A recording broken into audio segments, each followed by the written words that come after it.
Olá, caríssimo telespectador da Rede Século XXI, que bom encontrá-lo diante do televisor, computador, celular. Está começando mais um programa Luz da Vida, nosso compromisso semanal, domingo, pôr do sol, do primeiro dia da semana. Durante 30 minutos temos essa possibilidade de refletir assuntos de grande relevância para a nossa fé católica apostólica romana. Obrigado pela sua audiência. O programa Luz da Vida continua a interpretar os salmos na nossa vida. Projeto ambicioso, essa parte do nosso itinerário do programa Luz da Vida. Os salmos na nossa vida. O propósito, comentar versículo por versículo todos os 150 salmos, sempre com os padres da igreja. O Saltério, o livro de oração por excelência dos judeus, de Jesus e dos cristãos. No programa anterior, refletimos o versículo 11. O meu escudo é Deus, ele salva os que têm o coração reto. Já sabemos que o autor deste salmo é o rei Davi, e já sabemos o contexto que levou Davi a redigir este salmo. Agora vamos ao versículo 12. Primeiro o rei Davi e depois duas citações do magnífico Santo Agostinho, destrinchando, esmiuçando expressões e realidades, temas contidos nesse versículo que é pequeno, mas muito condensado. Com a palavra, o rei Davi. Salmo 7, versículo 12. Deus é um juiz íntegro, um Deus perpetuamente vingador. A verdade do julgamento de Deus, de que Deus é um juiz, ela não é uma novidade do Novo Testamento. Aqui está uma prova. E essa verdade do versículo 12 do Salmo 7 se encontra em dezenas, centenas de textos do Antigo Testamento. No Novo Testamento, nós sabemos quem é que vai julgar. Não é o Pai, nem é o Espírito Santo, quando deixarmos esta vida, no dia do nosso juízo particular, quando deixarmos esta terra. Nem é o Espírito Santo, nem é Deus Pai quem vai julgar no dia do juízo final, mas sim Jesus na condição de Filho do homem. Mas o que chama a atenção aqui é a expressão Deus é um perpétuo vingador. Um Deus perpetuamente vingador. Puxa, mas isso não seria incompatível com a sua misericórdia? Deus não é rico em misericórdia? É. Deus é cheio de compaixão? É. Deus é cheio de ternura? É. E porque aqui não se disse Deus é perpetuamente compassivo, bondoso, misericordioso, e Davi vai dizer exatamente que Deus é perpetuamente vingador. O julgamento de Deus vai ser marcado pela vingança? É exatamente isso que o rei Davi afirma. Agora vamos à interpretação dessas expressões. A primeira interpretação dada por Santo Agostinho. Qual Deus é juiz, senão o Senhor que julga os povos? Ele é justo, pois recompensa a cada um segundo as obras. Ele é forte, porque sendo poderosíssimo, tolerou mesmo os ímpios perseguidores em vista de nossa salvação. É longânime, porque logo após a ressurreição não arrastou ao suplício os perseguidores, mas suportou-os a fim de que um dia se convertessem da impiedade à salvação. E ainda suporta, convidando os pecadores à penitência e reservando o último castigo para o juízo derradeiro. A ira com que Deus pune não está nele, mas no espírito de seus servos, obedientes aos preceitos da verdade. Por meio destes, emitem-se ordens de punir os pecados, também aos ministros inferiores, denominados anjos da ira, aos quais apraz o castigo infligido aos homens, não por causa da justiça, que não possuem, mas por sua malícia. Agora, a paciência de Deus convida à penitência. No fim dos tempos, brandirá a espada, quando os homens, por sua dureza e coração impenitente, houverem acumulado ira para o dia da ira e da revelação da justa sentença de Deus.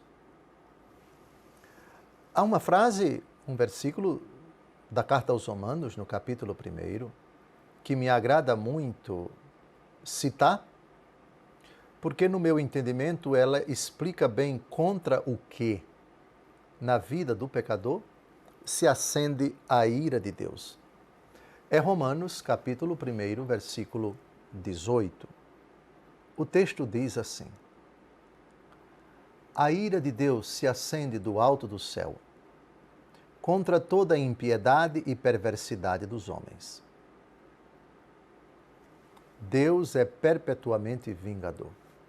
Vendicare, aqui está a etimologia da palavra vingar, da palavra vingança, é fazer justiça. Só isso. E Deus faz justiça quando Ele é misericordioso. Deus não é justo quando Ele nos dá aquilo que nos é devido. Não. Deus é justo quando Ele dá a si aquilo que é próprio dele. E Deus não pode ser senão misericórdia. Mas a misericórdia de Deus é em favor do pecador arrependido e não em favor do pecado do pecador. A ira de Deus se acende contra toda a impiedade dos homens, não contra os homens. Contra toda a perversidade dos homens, não contra os homens. Romanos capítulo 1, versículo 18. Ora, essa vingança de Deus nada mais é do que a retribuição de acordo com nossas obras, coisa que acontecerá de forma definitiva e irretratável e irrevogável assim que deixarmos esta vida, e aquilo que se segue, a recompensa, o céu para os justos e a punição, a vergonha eterna para os ímpios. Perpetuamente vingador. Perpetuamente, entenda-se, santo no seu ardor, puro na sua essência, intangível, intocável e imaculado na sua majestade, e por isso mesmo, um Deus que não aceita, que não aprova o pecado de quem quer que seja. Vingança significa Deus faz justiça. Qual a situação, o contexto em que Deus faz justiça? É a cruz de Cristo. Ali está a justiça de Deus, que nos é oferecida para que sejamos justificados pela fé. Deus é justo quando morre na cruz. Deus é justo quando, tendo amado os seus que estavam no mundo, amou-os até o fim. Estamos a 4 minutos e 20 segundos do final desse bloco. Evoco ainda a autoridade de Santo Agostinho, uma segunda passagem sobre esse argumento. Pensas que Deus não se vinga? O Deus das vinganças se vinga. Que significa Deus das vinganças? Deus que castiga. Certamente murmuras que os maus não são castigados por ele. Não murmures, para não estares entre aqueles que sofrem a vingança. Alguém pratica um furto e continua a viver. Tu murmuras contra Deus, porque não morre aquele que te roubou. Se já não furtas, considera. Talvez não furtes mais, mas vê se alguma vez não furtaste. Se já és dia, relembra-te de tua noite. Se já estás fixo no céu, lembra-te de tua terra. Descobres que alguma vez foste ladrão. Talvez alguém se tenha irritado porque viveste furtando e não morreste. Tu, quando cometias este pecado, continuaste a viver? A fim de não o cometeres mais, não procures, uma vez que tu passaste, derrubar a ponte da misericórdia de Deus. Não sabes que muitos haverão de passar por onde tu passaste? Existirias agora para murmurar? Se tivesse sido ouvido aquele que anteriormente murmurou a respeito de ti? E, no entanto, agora desejas a vingança de Deus contra os maus, que morra o ladrão, e murmuras contra Deus se o ladrão não morre? Pesa na balança da equidade o ladrão e o blasfemo. Já afirmas que não és ladrão, mas murmurando contra Deus és blasfemo. O ladrão espia quando o homem vai dormir para roubar, e tu dizes que Deus dorme e não vê o homem? Se, portanto, queres que ele corrija sua mão, corrige tu primeiro tua língua. Queres que ele corrija o coração relativamente ao homem, então corrige teu coração que está contra Deus, para não suceder que, se vier o castigo de Deus que desejas, não te atinja primeiro. Pois este castigo virá e julgará os que perseveram em sua malícia, os ingratos para com as delongas de sua misericórdia, os ingratos diante de sua paciência, que estão acumulando ira para o dia da ira e da revelação da justa sentença de Deus, que retribuirá a cada um segundo suas obras. Porque o Deus das vinganças, Senhor, o Deus das vinganças, agiu com intrepidez. Enquanto há tempo, o Senhor usa de paciência, o que não significa dizer que ele não exercerá sua vingança. Usa de compaixão para todos os pecadores enquanto estamos a caminho, a começar de nós, quando muitas vezes queremos que Deus exerça sua vingança contra aquele que roubou, que prevaricou, que disse mentira, que pratica o mal, que ofende as pessoas, que causam prejuízo aos seres humanos. Devemos sempre nos lembrar que nós também cometemos pecados no passado e ficamos tão felizes quando a ira de Deus não se acendeu contra nós e que Ele teve compaixão conosco, que Ele teve paciência conosco e hoje não praticamos mais aquilo, o que não significa dizer que a vingança de Deus não está prestes a se manifestar, vingança que se exercerá plenamente no último dia, quando Ele vai retribuir a cada um de acordo com suas obras. Se as obras forem boas, se a condição da alma da pessoa na hora do seu passamento para a eternidade estiver na graça, não vai ter vingança nenhuma de Deus, apenas recompensa. Mas, se a condição for a outra de trevas, aí a vingança do Senhor se acenderá com toda a sua fúria, a fúria da misericórdia de Deus que não compactua com o pecado. Está terminando o nosso primeiro bloco, não saia daí, daqui a pouco a gente volta. Com a graça de Deus, vamos continuar a refletir o Salmo de número 7. Até daqui a pouco, se Deus quiser.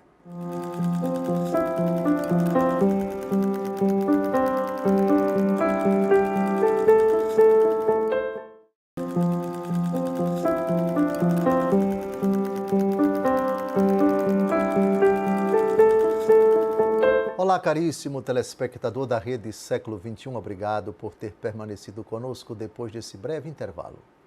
Está começando mais um bloco, o último, do nosso programa Luz da Vida, compromisso semanal sempre no final da tarde do domingo, dia em que celebramos a vitória de Cristo sobre a morte. Continuamos a interpretar com os padres da Igreja, versículo por versículo, o Salmo de número 7. Terminamos o primeiro bloco refletindo sobre o versículo, lendo e comentando o versículo 12 deste salmo, que tem 18 versículos. Avancemos agora, vamos para o versículo 13. Com a palavra, o autor do salmo, e já sabemos quem é, ele está no versículo 1, é o rei Davi. Com a palavra, Davi, o rei. Se eles não se corrigem, ele afiará a espada, entesará o arco e visará. Eles quem? Os ímpios. No contexto de todo o salmo, aqueles que perseguem injustamente o rei Davi. Aplicando à nossa vida, qualquer ímpio que se coloca na nossa caminhada, na nossa jornada para nos causar males. Obviamente que temos um ímpio que não é de carne nem de sangue, e esse ímpio nunca podemos perdê-lo de vista, na nossa luta em prol da santificação, no nosso combate. São Paulo diz: o nosso combate não é contra a carne nem contra o sangue, mas contra os poderes deste mundo tenebroso, as potestades que habitam nos ares. Agora, o que chama atenção e precisa de uma explicação é: Deus Todo-Poderoso afiará a sua espada? E Deus tem espada? Tem, mas não necessariamente da forma como talvez muitos pensam. Entesará o arco. O que é o arco? É aquela arma de guerra com o qual você estica e lança a flecha para atingir o inimigo. E Deus tem arco? Tem, mas não dessa forma. E visará, isto é, olhará para atingir, para, aspas, atacar. Como interpretar, então, essa linguagem figurada? É por isso que nós estamos aqui, para interpretar com os padres da igreja. Os melhores intérpretes da Bíblia são os santos. Então vamos ao primeiro santo. Doutor da igreja, bispo de Hipona, séculos IV e V, ele. Você já sabe quem é, Santo Agostinho. Se eles não se corrigem, ele afiará a espada. Pode-se entender que o próprio homem Senhor é a espada de dois gumes, isto é, duplamente afiada, que na primeira vinda não brandiu, mas escondeu, de certo modo, na bainha da humildade. Brandirá, porém, na segunda vinda, quando há de vir para julgar os vivos e os mortos, no esplendor manifesto de sua glória, e fará fulgurar a luz para os justos e o terror para os ímpios. Pois, em outras traduções, em vez de brandirá a espada, acha-se fará cintilar sua espada de dois gumes. Julgo que tal expressão alude de modo muito adequado à última vinda do Senhor na glória. De sua pessoa, entende-se, na verdade, o que lemos em outro salmo. Livra dos ímpios, Senhor, a minha alma, a tua espada, dos inimigos de tua mão. Espada afiada. Aliás, essa imagem aparece no livro do Apocalipse. Da boca do Senhor sai uma espada, a espada da sua palavra. Dois gumes. Essa expressão, ela é utilizada pelo autor da carta aos Hebreus para falar da Bíblia Sagrada. A palavra de Deus, ela é viva, ela é eficaz, ela é mais cortante, ela é mais penetrante do que uma espada de dois gumes. Ela perpassa o interior da alma e revela as intenções dos corações. É a citação mais ou menos literal da carta aos Hebreus.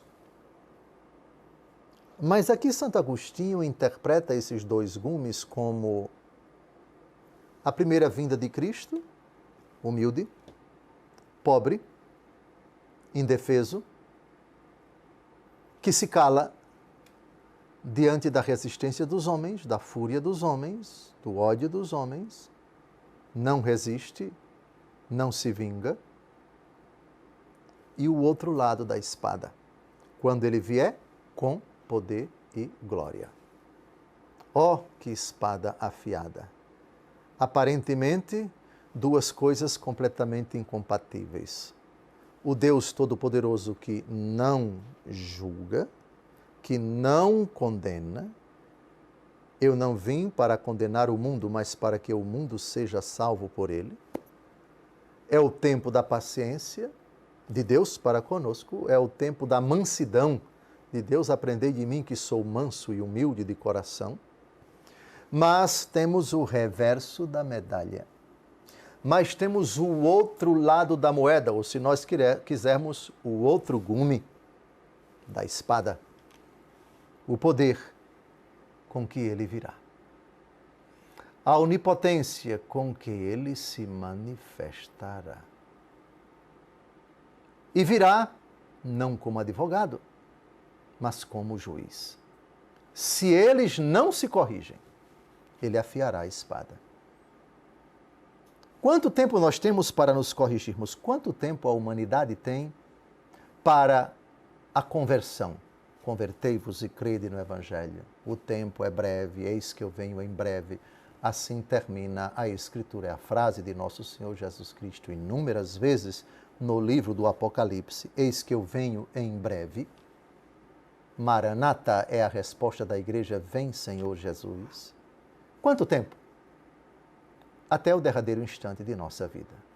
Alguém pode dizer, então tem muito tempo, porque eu vou viver bastante e vou morrer idoso caindo aos pedaços. Quem disse a você? Quem garantiu a você isso? Onde está escrito que você vai acordar hoje à noite depois que dormir, amanhã? Que salvo-conduto é esse? Onde está escrito que você chegará vivo ao fim do dia hoje? Não, porque Deus me ama. Não. Que Deus ama você, eu não duvido. O que nós não sabemos é quando virá o Filho do Homem. Se seremos chamados agora, depois de um ataque fulminante, de um acidente letal, de uma tragédia que vai ceifar a nossa vida, ou se teremos o privilégio, se é que isto é um privilégio, de morrer com uma idade extremamente avançada. Não nos foi dado, não nos foi assegurado, não nos foi afirmado nada disso. Por isso, se não se corrigem, ele afiará a espada, entesará o arco. Que arco é esse? É o próprio Cristo Jesus, que virá para julgar os vivos e os mortos. Segunda interpretação desse versículo impressionante é dada por São João Crisóstomo, também bispo e doutor da Igreja. Escutemos com atenção essa magnífica interpretação. Para que Deus necessita de um arco e de uma espada? Por que são ditas essas coisas? Pela enorme dureza dos que escutam, e para que, com os nomes habituais das armas, se incuta medo em suas mentes. Se em sua mão está a vida de todos nós, e de sua face ninguém escapará, como ele tem necessidade de armas? Como disse antes, essas coisas são ditas pela dureza e torpeza dos ouvintes. Que significa afiará? Erguerá. Acaso tem necessidade de pedras para afiar? Existirá talvez ferrugem na espada? E quem poderá resistir tendo em mente essas coisas, tais como foram ditas? Porém, como expus antes, Davi traduz o castigo com tudo isso, para que também os mais ignorantes progridam e compreendam eles mesmos, que não se deve ficar nas expressões, mas aceitar a compreensão dessas coisas como convém a Deus. Porque se alguém percebe o motivo pelo qual se fala da ira e da cólera de Deus, muito mais deveria temer por outras coisas. E se isso não se toma como se diz, mas como convém a Deus, é claro que também aquilo que se refere à ira e à cólera, com efeito, as expressões são fortes, para que sejam alcançadas pela dureza dos ouvintes. É interessante, é verdade. São expressões típicas de uma época remota, a época do rei Davi, com uma linguagem militar, portanto beligerante, uma linguagem que visa amedrontar mesmo. Mas existe um medo que é bom. Jesus falou do medo bom. Qual? Não temais aqueles que matam o corpo, mas não podem matar a alma. Temei, aqui é o que interessa, temei aquele que tem o poder de precipitar o corpo e a alma no fogo da gêena. Assustar. Também isso faz parte da pedagogia dos Salmos. Sim, aqui Davi nos assusta, colocando de forma eufemística, de forma poética, numa linguagem, digamos assim, amedrontadora, intimidadora, a ação de Deus no final dos tempos, se nós não nos corrigirmos. Se eles não se corrigem, ele afiará a espada, entesará o arco e visará. Há determinadas pessoas para as quais a linguagem não precisa ser tão dura, porque essas pessoas são dóceis, abertas a Deus, dóceis a Deus, disponíveis a Deus. Outras não, são duras e recalcitrantes. Para elas, essa linguagem às vezes é oportuna. Muito oportuna. Linguagem dura. O arco está nas mãos do Senhor. A flecha está para ser jogada, lançada. Está terminando mais um encontro. Eu desejo a você uma semana abençoada. Você ficou assustado com esse último versículo? Se ficou, ótimo. Mas é exatamente para isso que o rei Davi redigiu esse versículo. Deus, para quem não se corrige, vem com espada afiada, entesará o arco e visará.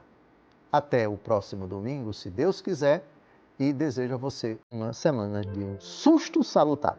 Até breve.